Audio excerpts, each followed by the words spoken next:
Vous aviez décidé, Benjamin, de vous associer cette saison à un Espagnol, Mario Huete, mais retournement de situation. Vous avez d'ailleurs une annonce exclusive à nous faire ce soir. C'est exactement ça. Le paddle est un sport un peu fou. Je dis souvent que c'est le sport le plus individuel des sports collectifs. Et voilà, on n'a fait que 2 tours ensemble avec Mario. On va jouer à Doha, mais ça sera notre dernier tour ensemble. Et donc, exclusivement sur Canal, je vous annonce que je jouerai avec Victor Mena, Mena-Gilles, qui est un joueur qui est 79 au World Tour, un peu mieux à la FIP. Et donc voilà, on a de grandes ambitions et j'espère que cette fois-ci, ça durera un peu plus longtemps qu'avec Mario.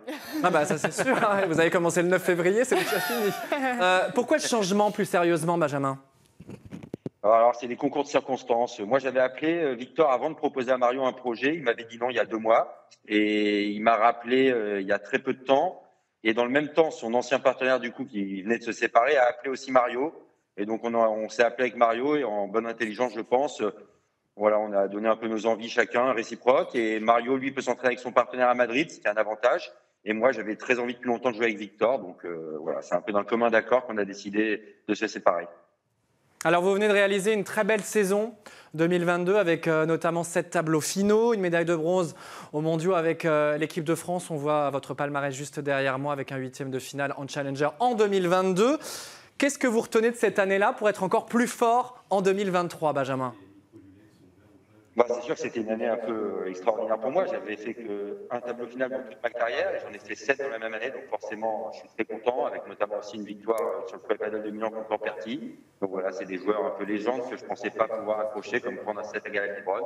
Donc c'est une grosse surprise pour moi et en même temps, comme j'ai des grands objectifs, j'espère pouvoir faire encore mieux l'année prochaine et j'espère que mon association avec Victor m'aidera à aller chercher un 8e de finale sur une énorme compétition, un grand chelem ou on va pas le tour, voir pourquoi pas un quart de finale, là ça serait complètement incroyable, mais bon, qui n'a pas d'objectif élevé ne peut pas être déçu, mais moi au moins j'ai des gros objectifs.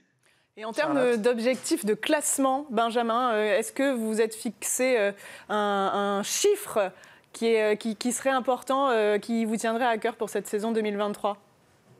J'aimerais vraiment me rapprocher et entrer dans le top 50. Ça serait vraiment pour moi l'objectif un peu ultime. Je pense que voilà, c'est très compliqué. Mais déjà, si on m'avait dit avant que je rentrerais dans le top 65, j'ai même été 59 cette année, je l'aurais pas forcément cru. Donc voilà, j'aimerais à la fin de l'année 2023 être dans le top 50. Adrien, vous jouez avec Benjamin sur le circuit français. Un dernier petit mot avant de se quitter? J'espère qu'il va se rendre un petit peu disponible pour le circuit français, que je puisse aussi performer. Et je voulais juste lui dire qu'il se souvienne du moment où je lui avais dit que je pensais vraiment qu'il pouvait atteindre le top 50, là où d'autres lui ont dit que c'était très dur. Et voilà, là, je suis fier qu'il soit très proche de cet objectif-là. Réaction, Benjamin, avant de se quitter? Ce que dit Adrien est totalement vrai. Il me l'a dit depuis le début, depuis que je suis parti, il m'a dit que je pouvais faire des choses que personne n'avait fait. Moi, j'y croyais pas trop, pour être honnête. Et force est de constater que c'est Adrien qui avait raison et que je vais essayer d'aller lui donner raison et d'aller carrément chercher ce top 50 qui serait complètement hallucinant pour moi.